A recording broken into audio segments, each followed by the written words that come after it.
Howdy, welcome back to another episode of the Addicted Motors Auto Auction Review Discussion segment, if you want to call it that. It's not the podcast. We do have a podcast, so feel free to check that out on Spotify and on YouTube. But today, and I said in the last episode that there hadn't been a whole lot of interesting Rovers to review, but I can eat my words because there's a couple that have popped up recently that I think are worth discussing.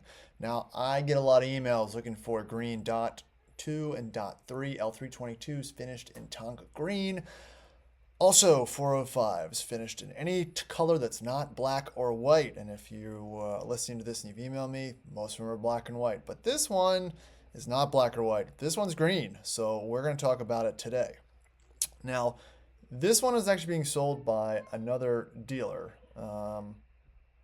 But most of them, for some reason, seem to pop up on these remarketing agencies, whether they had a loan, a lease, they've been repoed or traded back in somehow, who knows. But the world is looking for these trucks, whether it's a 405 or an L322. They're not just hanging out there getting innocently traded into dealers. The wholesale market and the secondhand market for independent dealers and wholesalers finding these things and tossing them into the slipstream of the private or the dealer auction river is happening more and more. And if you look at the title recertification or reassignment tabs on a lot of these trucks, they can get lost in the slipstream of auctions for years sometimes and sit around. But this one popped up and it was interesting to me because it has 142,000 miles. It's green. It's a 14, so first year 405. It's shod in Continental tires. And it's the ultimate question, right? How much do you want to, what would you risk to get your green full-size Land Rover finished with those autobiography 20 or 21-inch wheels, dark green, got extreme contacts on it, but 141,000 miles. Now, that some may say that is end of life for a 405. I'm not sure. I'd have to run the Carfax and see.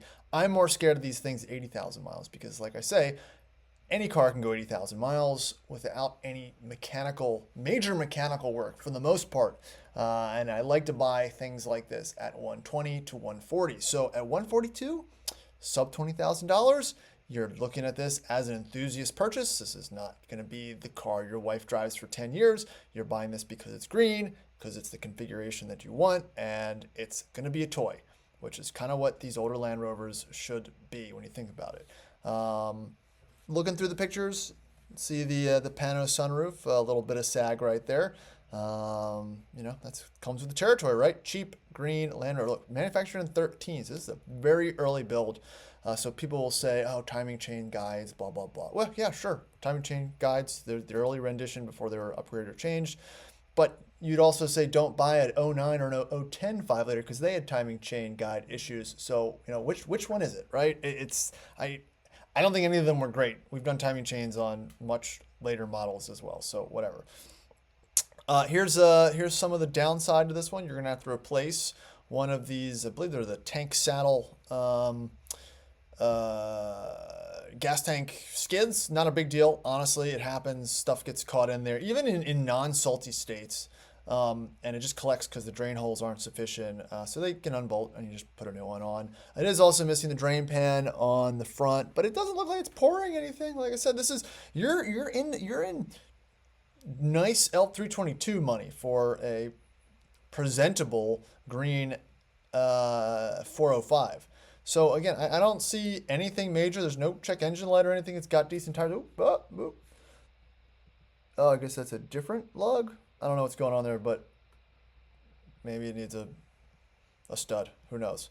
But again, the interior looks nice. Everything looks fine. Is this the deal of the century? No. I think the deal of the century was Joe from Lost Cause Ranch and his 15 or 16 for 12 grand. That was just a buy it now. This says drivable. Tires are good. They're never good. No frame damage. You've got bumps and scrapes and things like that, but nothing insane. So it is a 5-liter, it is a supercharged, good interior. I don't really know what else to what else to say about it? Like I said, the green factor and the desire for a green truck. Oh yeah, it's an autobiography. Did I say that? I probably missed that portion. Probably why the whole headliner's not sagging. The desire to own a green autobiography L405 is great. So if you want to roll the dice on this one, let me know. It runs at auction and there's a buy it now price. I believe I'll have to check that. So we'll catch you on the next video. Please like and subscribe and see you later.